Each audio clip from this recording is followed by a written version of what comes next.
Oke, jadi ini konten psikologis lagi ya, dan konten psikologis kali ini adalah terkhusus buat kalian yang suka FOMO, ngejar kereta, terus toksik, terus suka pamer, terus suka songong congkak, apapun itulah ya. Oke, ngejar keretanya pun dibanggain gitu loh, atau IPO pun dibanggain sih. Lebih bangga kalau kita nganalisa, kita langsung bisa profit, kita bisa multi-bagger dengan analisa kita sendiri, itu paling jos. Oke, cuman kita bakal bahas psikologisnya ya. Ini buat kalian semua ya, buat teman-teman yang mungkin lagi jalan keluar juga ya, gimana kita bisa menghilangkan rasa FOMO ini. Oke, FOMO itu nggak bagus ya. Oke ya, FOMO bikin miskin cuy. Mungkin FOMO itu bikin miskin, nggak bikin lo kaya cuy. Bang, tapi kan gue dapet banyak bang di IPO bang. Ih, gue ngejar kereta dapet banyak. Iya, untuk sekarang. Mungkin tahun depan, mungkin beberapa bulan lagi, mungkin 2 tahun lagi, mungkin 3 tahun lagi. Ya tiarap juga lo gitu loh. Karena gini ya, gue mesti ngomong ini juga sih. Karena ini bakal ngebentuk kepribadian kalian. You will become what you are. Jadi kalau mindset lo itu memang greedy, mindset lo seperti itu, ya maka uang itu bakal keluar dengan cara greedy juga. Uang yang didapatkan dengan cara FOMO, maka uang itu juga bakal keluar dengan cara yang FOMO. Kena tampar. Oke, jadi kalau kalian FOMO, ya uang itu bakal keluar dengan cara FOMO juga. Hati-hati. Oke, lanjut. Apa tuh FOMO? Fear of missing out. Ya, rasa takut ketinggalan peluang. Bikin kita beli tanpa mikir. Lihat saham A naik, langsung beli. Besoknya nyangkut. Penyebab utama, orang miskin di bursa. Di bursa yang ngejar malah ketinggalan. Ya, seperti itu guys. Fakta. Harus terima fakta. Admit it. Kalian kalau nggak mau terima fakta, kalian nggak mau admit, kalian nggak mau bener-bener nggak mau buka mata, buka hati, buka pikiran, wah kalian selamanya bakal jadi sampah sih. Miskin ya miskin aja sih gitu loh. Makanya kenapa ada alasan alam semesta ini sangat balance sekali ya. Ada yang kaya tambah kaya, miskin tambah miskin. Bukan tanpa alasan sih sebenarnya sih. Semua berasal dari sini. Apakah kalian bijak pakai uang kalian? Apakah kalian bijak mengelola uang kalian juga? Apakah kalian bijak dalam berinvestasi juga? Jadi itu semua psikologis yang harus kalian tanyakan kepada diri kalian sendiri. Apakah selama ini kalian itu sudah layak banget pegang duit segitu? Gue pernah dibacotin sama orang. Kita kalau masih belum, kalau uang kita masih kecil, nggak layak lah value investing. Bener, setuju gue. Nggak salah kok. Kalau uang masih kecil, ngapain value investing gitu loh. Bener, gue nggak salahin dia, setuju kok. Cuman, kalau gue kasih 1M hari ini juga, dan lu value investing, emang lu bisa? Mungkin besok uang udah habis kok. Iya kan? Kan lu gak bakal tahan. Uang 1% aja, 1%, udah berapa nih? 10%, 100 juta. Take profit lah. Bacot cuy. Gitu loh, bacot. Itu psikologis yang bakal merusak hidup lu kemudian hari. Mungkin lu bakal cerai sama keluarga lu, cerai sama pasangan lu, suami atau istri lu. Mungkin lu hubungan sama anak lu jadi nggak bagus. Ini bakal berdampak sama kehidupan pribadi. Jangan main-main sama psikologis di bursa, karena ini bakal ngebentuk kalian. Kalian bakal merusak hidup kalian sampai ke bawah-bawah. Jadi busuk dari atas sampai bawah. Jadi kalau kalian mau mulai hidup baru, kalian tonton video ini sampai habis. Tapi kalau kalian memang udah nggak sanggup, kalian itu menganggap gue tuh bullshit, nggak usah nonton. Pergi kalian. Gue juga nggak berharap video ini ditonton sama orang-orang yang nggak ada niat sih. Karena video gue ini khusus untuk orang-orang yang benar-benar mau berubah. Dia mau merubah hidup dia. Dia mau merubah mindset dia. Dia tahu dia salah. Dia tahu dia itu pingin jadi apa ke depannya, tapi dia nggak tahu caranya gimana. Jadi channel gua, konten gua semua ini fokusnya adalah untuk orang-orang yang bener-bener mau dibantu aja sih. Jadi bukan orang-orang yang cuma nanyakin gua, bang profit udah berapa bang, presentasi berapa bang, itu sampah. Gua nggak bakal ladenin orang kayak gitu lagi sih. Jangan pernah harap gua bakal ladenin kalian sih. Kalau kalian cuma nanya gua seperti itu lagi sih. Karena fokus gua adalah nge-coaching kalian. Oke, karena gua investor. Dan tugas gue sekarang adalah sharing dan coaching kalian. Oke. Jadi pokoknya kalau kalian masih mau lanjut, silahkan lanjut. Yang nggak mau, silahkan keluar. Karena ini bakal sangat dalam sekali. Karena di konten psikologis ini memang gak gampang. Kalian bakal tertampar sama fakta semua. Gitu loh. Ya. Oke, jadi ini penyebabnya. You want apa, terima atau nggak terima, memang seperti ini. Itu fakta di lapangannya. Gue mau nanya, emang Warren Buffett pernah FOMO? Nggak kan? Emang Pak Warren Buffett pernah FOMO? Nggak kan? Emang Pak Sandiaga Uno pernah FOMO? Nggak ada juga kan. Pak Sandiaga Uno di Saratoga ya. Beliau juga film investing sih sebenarnya sih. Kan beliau pernah ngomong di channel dia juga itu. Atau mungkin kita ngomong investor-investor lain lah. Yang bener-bener investor ya, bukan investor yang suka pamer profit, cuan, terus ngepom-pom, terus oh ini ya, ada apa-apa gitu, ada CA lah, ada apa lah gitu. Bukan itu ya. Jadi kita benar-benar nih legit investor, seperti Pak Lok Heng atau Warren Buffett. Ya, karena mereka panutan gue juga sih. Jadi gue ikutin cara mereka gitu loh. Ya, jadi gue nanya kalian dulu, emang ada FOMO mereka? Aku, kan mereka uangnya besar. Iya, mereka uang besar. Tapi apakah kamu siap ketika kamu dikasih uang besar? Kayak enggak deh. Enggak. Lu gak bakal bijak pakai uang itu sih. Justru kita mulai dari kecil. Gue lebih respect sama orang yang value investing dengan modal 1 juta daripada gue lihat orang value investing tapi pakai modal 1M besok udah dijual. Lu gak bakal tahan hold 1M dalam waktu setahun. Lu gak bakal tahan. Gak bakalan tahan lu. Apalagi beli saham-sahamnya lapis 2, lapis 3, 1M lu taruh gitu. Gak bakal tahan lo. Yang kok tahan sih udah pasti investor. Kalau nggak tahan sih udah. Jadi kalau mentalnya miskin ya miskin aja gitu loh. Kalau memang mentalnya kaya, kaya. Karena dari sana itu uang itu bakal ngikutin gitu loh. Again, kalau lu cari duit dengan cara FOMO, maka duit itu bakal hilang secara FOMO juga. Hati-hati cuy. Ini gue ngomong nggak main-main cuy. Ini bakal terjadi semua di kehidupan kalian. Ini bakal merambat sampai kehidupan pribadi kalian. Gue nggak bohongin kalian. Ya. Kalian ada yang mungkin nggak percaya, ya udah terserah, itu good luck. Gue juga nggak mendesak orang untuk percaya sama gue kok, enggak. Jadi gue tuh benar-benar based on apa yang udah gue alamin juga, apa yang udah gue lihat depan mata gue juga. Jadi gue share buat kalian. Jadi gue cuma bantuin fokusnya untuk coaching doang, ya, untuk ngajarin kalian doang, sharing buat kalian ya. Lanjut. Bahaya FOMO. FOMO tuh resep pasti rugi. Emang pasti rugi bro. Itu nggak ada untungnya bro. Pasti rugi. Entah sekarang atau entah besok atau mungkin tahun depan atau mungkin 3 bulan lagi atau nggak tahu. Gue ingat kata-kata Pak Lok Heng sih. Hari esok itu adalah misteri. Jadi seperti itu sih. Keputusan didasari emosi bukan data. Jadi impulsif. Impulsif itu bukan hal yang bagus. Itu yang gue bilang. Kenapa orang bisa cerai? Impulsif ambil keputusan. Setelah cerai nyesel. Bahaya, ngeri kan? Karena manusia itu memang pada dasarnya otak kita itu didesain untuk 70% mikirnya negatif. Jadi 30% mikirnya positif gitu loh. Nah, negatif ini harusnya jadi awareness, bukan jadi acuan. Kalian kalau udah emosi, apapun kalian lakuin tanpa mikir lagi. Bahaya kan? Jadi gue tuh ngajarin kalian untuk tenang. Tenang. Chill. Take a break guys. Belajar dulu. Improvisasi diri dulu. Evaluasi diri dulu.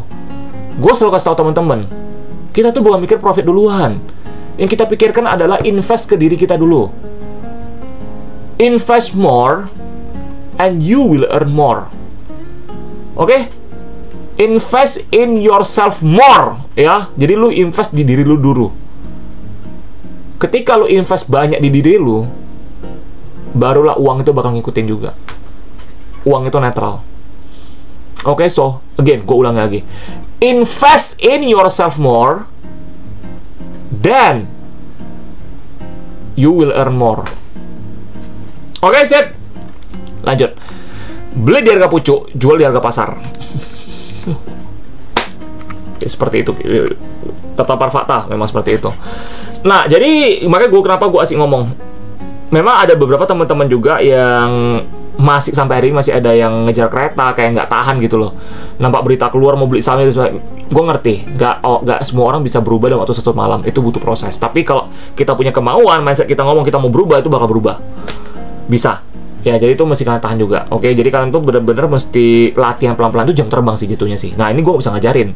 Yang gue nggak bisa ngajarin kalian adalah 3, ya, inisiatif kalian, oke, jam terbang kalian sama keputusan kalian, itu gue nggak bisa ngajarin. Ya, jadi teman-teman mesti bisa sendiri itu. Oke.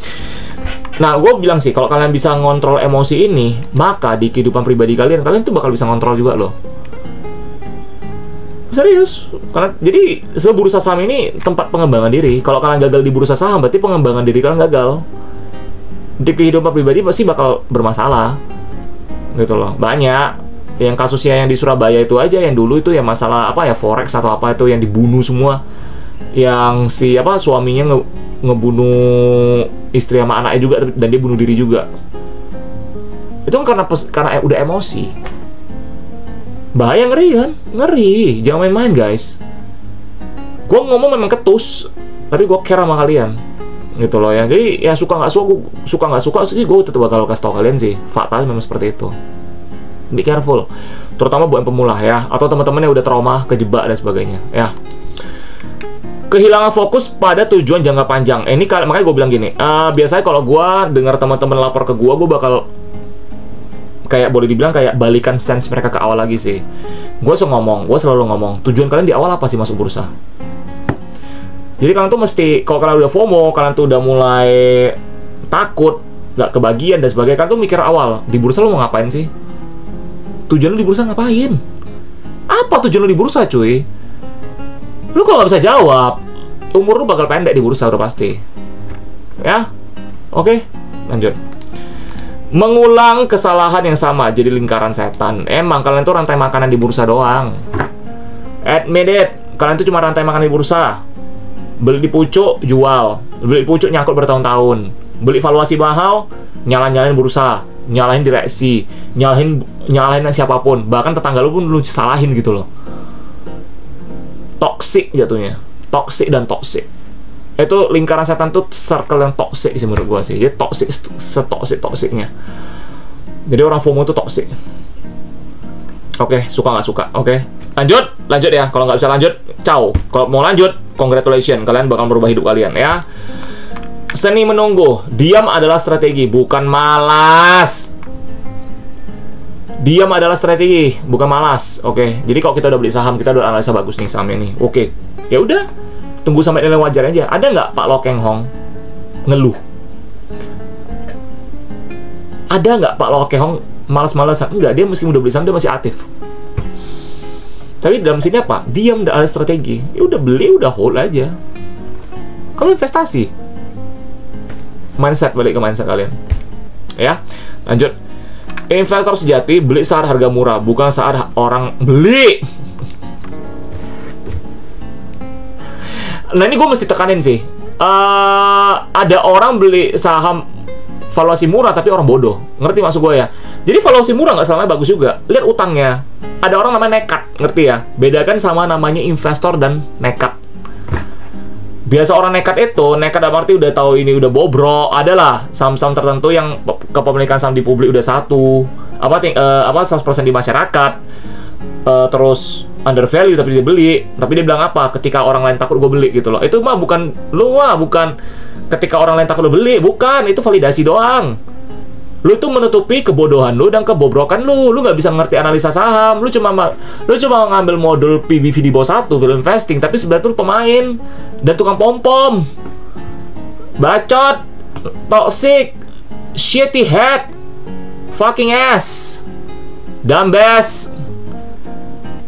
Kalau bener-bener mau kalian investasi, kalian tuh harus tahu kenapa kalian beli saham ini. Apa yang bikin lu suka? Kenapa lu beli saham ini? What? Why? Apa yang bikin kamu suka? Kenapa kamu suka saham ini? Apa yang bikin lu suka? Kenapa lu yakin banget? Emang GCG siapa? Itu semua lu mesti tahu dulu. Bukan ngasal beli. Ada orang kayak gitu, bacot soalnya gitu. Oh, gue beli di saham ini karena ketika orang lain fear gue beli. Tapi nggak ada landasan alasannya apa. So be careful. Jadi gue ngomong kayak gini buat teman-teman juga sih, biar teman-teman aware.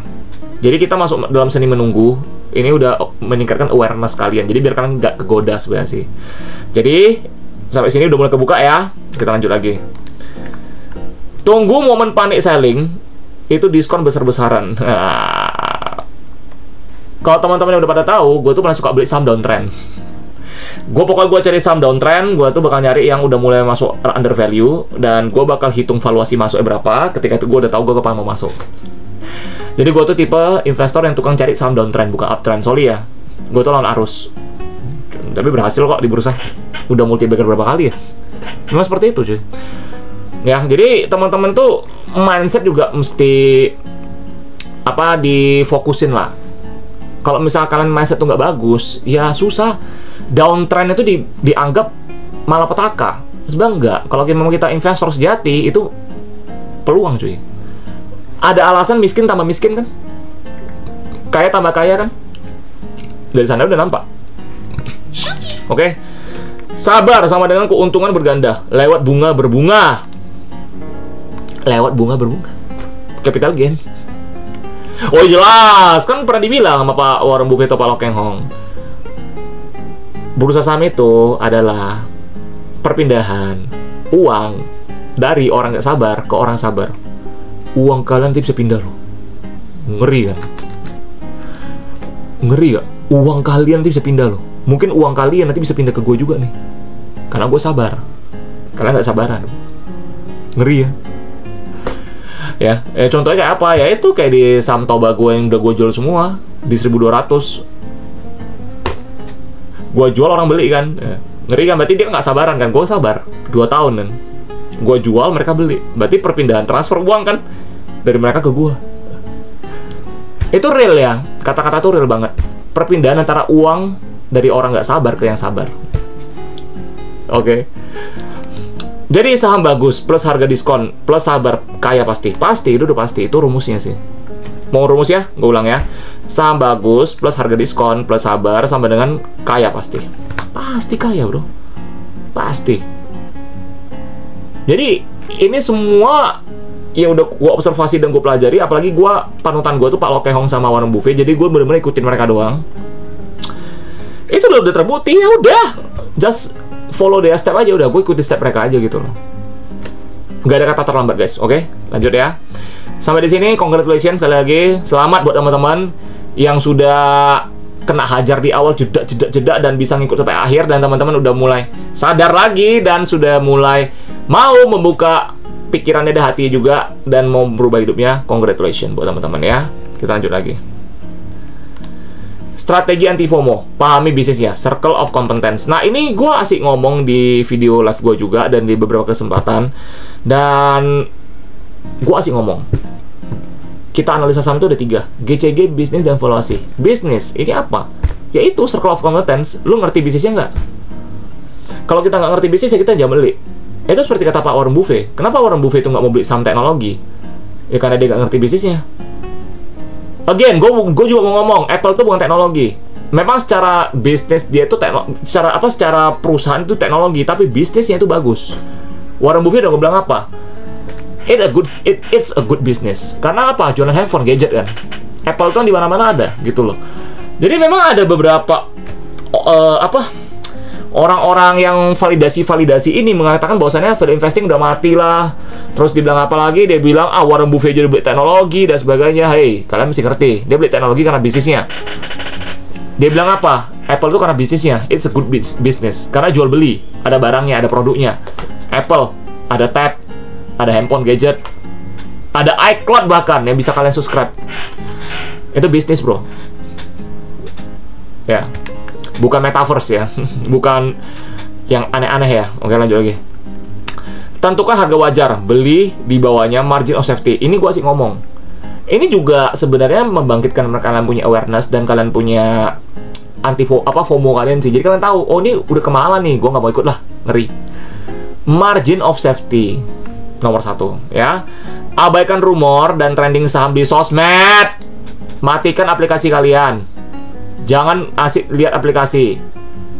Kok jadi lu liatin nggak? Gue cuma lihat saham gue doang sih. Gue udah asik ngomong ke teman-teman juga di live. Gue bilang gue tuh udah lama nggak ikutin IHSG juga kok. Buat apa? Udah nggak relevan zaman sekarang. IHSG kita digoreng sana sini kok. Udah ada supir angkotnya, orang bilang gitu ya. Udah. Ya. Fokus ke dividen dan pertumbuhan bisnis, bukan harga harian. Nah ini gue ngomong fokus ke dividen, ini buat siapa? Ini buat teman-teman yang langkah awalnya adalah dividen investing. Jadi gue mau balikan sense kalian dulu. Ingat, jangan FOMO. Ingat tujuan awal kalian di bursa apa? Yang dividen investing atau growth investing. Ingat. Ya. Catat rencana dan patuhi disiplin investasi. Ini buat value investor. Yang lain juga bisa. Intinya disiplin, konsisten. Oke. pasti psikologis kalian bakal terjaga. Oke? Ya, kita lanjut lagi ya. Oke, ini masih banyak nih. Oke, jadi boleh dibilang sampai di sini harusnya kalian udah mulai ngerti. Kalian udah mulai terbuka ya. Satu pesan mau kasih tahu juga, main catur di bursa bukan balapan karung. Ulangin ya, main catur di bursa bukan balapan karung. Iya, bener. Kita bukan balapan cuy. Kita main catur bro. Ini strategi bro. Namanya juga strategi investasi, strategi bisnis. Ya, lanjut lagi. Mental juara di bursa, menunggu itu menghasilkan. Memang menunggu itu menghasilkan, tapi bosan. Dan kalian harus melalui itu semua. Lu kira gue di Toba nggak bosan? Bosan bro, 2 tahun bro. 2 tahun bro. Cuman gue gimana cara gue kayak menghilangkan kebosanan itu? Ya aktivitas lah. Mungkin kalian punya anak, habisin waktu sama anak. Mungkin kalian udah nikah, habisin waktu sama pasangan masing-masing. Honeymoon kayak, atau jalan-jalan kayak. Mungkin yang masih single, mungkin ya kita beli Gundam kayak, baca buku kayak, atau yang pokoknya yang produktif lah. Mungkin urusin bisnis kalian kayak, kerja aja, udah gitu aja sih. Investasi kan biarin uang kerja buat kalian, bukan kalian kerja untuk uang. Oke. Lanjut. Warren Buffett bilang, uang mengalir dari yang tidak sabar ke yang sabar. Baru tadi gue ngomong di awal. Ya memang seperti itu. Sabar bukan berarti diam tanpa ilmu, tapi menunggu saat yang tepat. Yes. Benar. Investor sukses itu seperti nelayan, lempar jala di saat yang tepat. Ya. Ya, jadi itu mental juara buat kalian sih. Kalau kalian memang bisa mencerna itu kata-kata itu, ya nanti kalian bisa nonton ulang video gue berkali-kali ya untuk ini. Jadi kita tuh sebagai lempar jala cuy. Ya, bukan lempar tank, bukan lempar kapal cuy. Itu mah udah bunuh diri cuy, ya. Lanjut. Ada satu lagi nih. Oke, udah habis ya. Ini terakhir buat kalian ya. FOMO itu tiket kelas 1 menuju kemiskinan di bursa. Gue ulangin lagi. FOMO itu tiket kelas 1 menuju kemiskinan di bursa. Semoga bermanfaat dan sampai jumpa di konten psikologis selanjutnya ya. Ini yang kedua sih. Jadi semoga bermanfaat dan cerna pesan gue bagus-bagus ya. Setiap kata-kata gue ngomong itu kalian harus cerna sih. Jadi biar kalian bisa terbuka lebih gampang lagi. Oke, karena gue ngomong itu ada maknanya, bukan tanpa asal-alasan ya. Karena gue ngomong pakai hati demi kalian juga. Oke, semoga kalian berhasil, semoga kalian sukses juga, semoga kalian sehat-sehat selalu, hubungan kalian sama keluarga kalian juga baik-baik saja, sama teman, ya kehidupan pribadi kalian juga bisa lebih baik lagi. Ya, jadi semoga konten psikologis gue bisa ngebantuin kalian juga. Oke guys, so bye-bye.